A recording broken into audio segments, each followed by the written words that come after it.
Greetings to you, and thank you for joining us on the Science of Mind magazine Facebook page for this Facebook Live interview. I am Edward Viljoen, the spiritual leader of Centers for Spiritual Living, and I'm really happy to be here with you today because we have with us today a very well-known guest, one who is loved in Centers for Spiritual Living for his inspiration and his teaching and his writing. His books are widely read and studied in our Centers for Spiritual Living because of their spiritual clarity. Dr. Deepak Chopra is author of many of my personal favorite must-have spiritual books. And I remember my first one, Ageless Body, Timeless Mind. And of course, the 7 spiritual laws of success. You have to have that.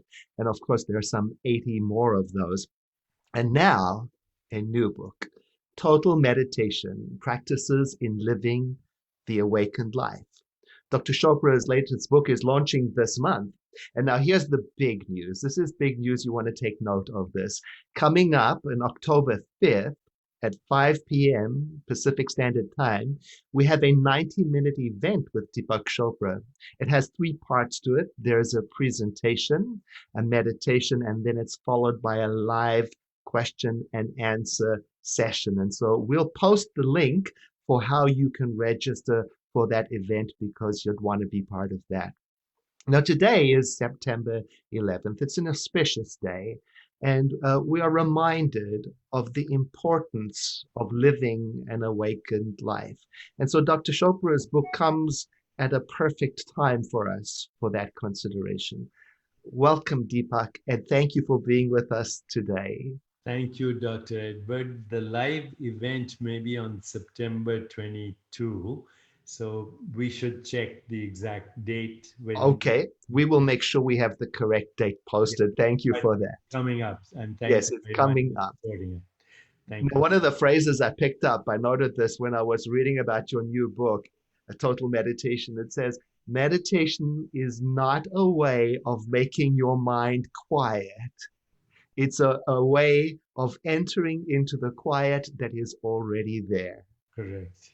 That's so beautiful. And I think that is so, it's such a relief to read that because I think for many people, they struggle with quietening the mind. The attempt to quieten the mind is the mind. The Yes. idea to get rid of a thought is a thought. So it actually makes it worse. If you try to quieten the mind, it makes it worse. Our essential nature is pure awareness. And just like the body knows how to self regulate itself, if you leave the body alone right now, if you do nothing, and you just observe your body without any judgment, or you observe your breath, your body will go into self regulation, which is called homeostasis, which is our fundamental state, self regulation, dynamic state of non change in the midst of change. So, your blood sugar remains within a certain range, your blood pressure remains a certain range, your heart rate remains in a certain range, immune function, hormones, etc.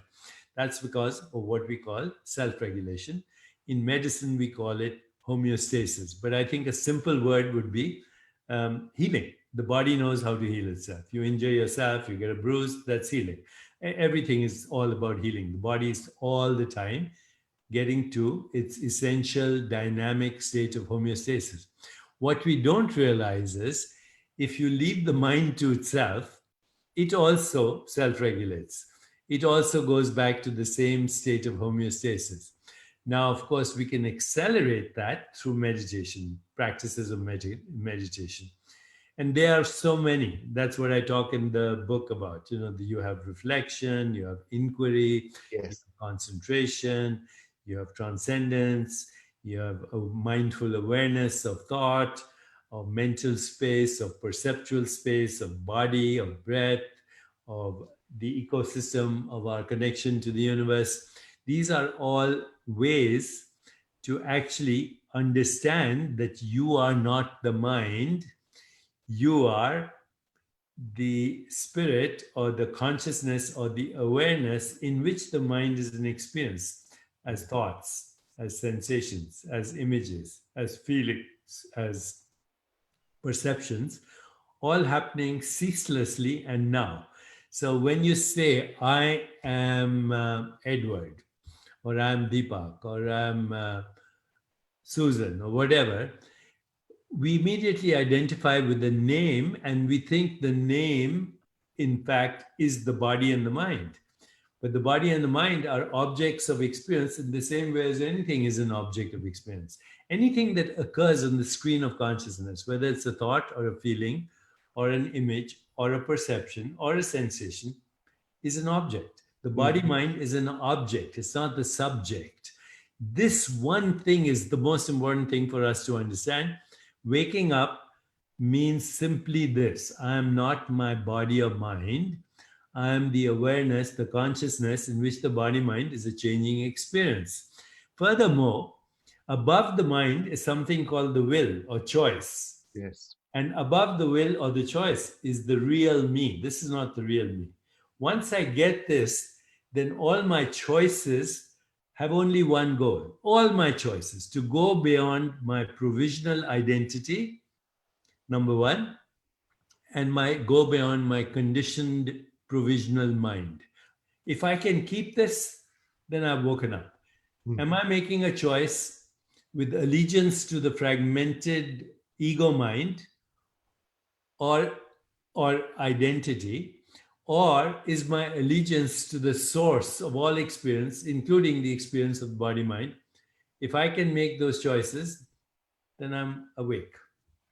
And I love that you talked about there are numerous meditation techniques and they can take us in every direction, but at the heart, they all aim to answer this one not so obvious question: can existence take care of itself? It's doing it right now. Right. As pandemic 19 is ravaging the planet and humans have returned to their cages, which Hmm. is where we are right now, That's right. the biosphere is repairing itself. The air is cleaner. In many parts of the world, birds are singing for the first time.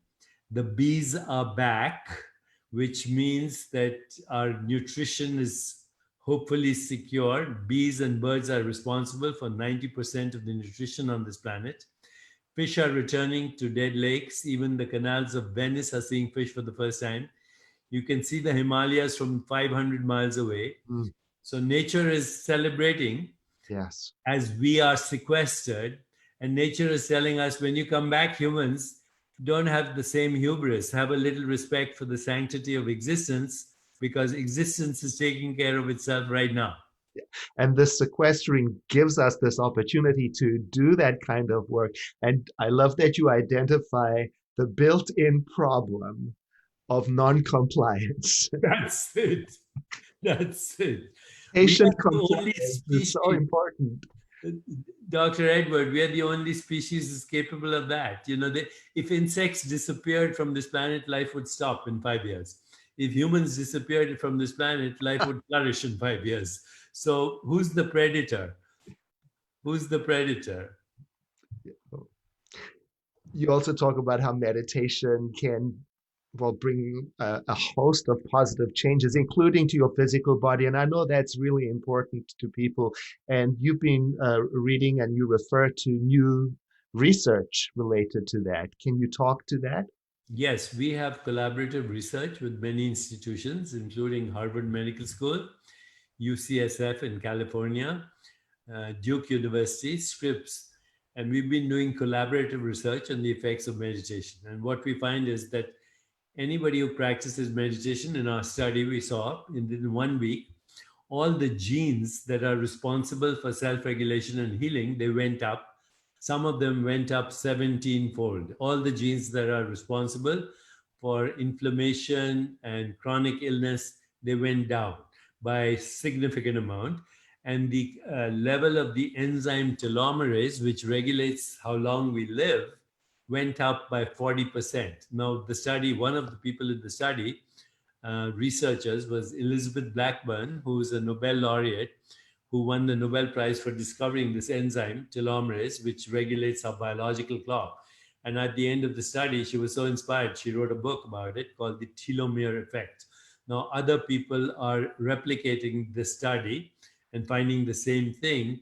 And we just published a new study that in the midst of the COVID pandemic, what we're seeing is people who are getting sick, either chronic illness, elderly people, or young people with inflammation and inflammatory storms.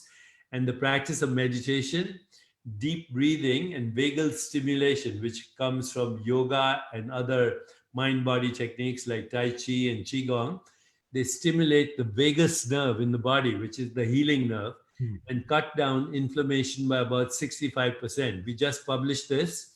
So, right now, in the midst of the COVID pandemic 19 and the financial crisis, it is very important for us to actually counteract that through the vagal stimulation. The vagus nerve is the healing nerve in the body. It's part of the parasympathetic nervous system.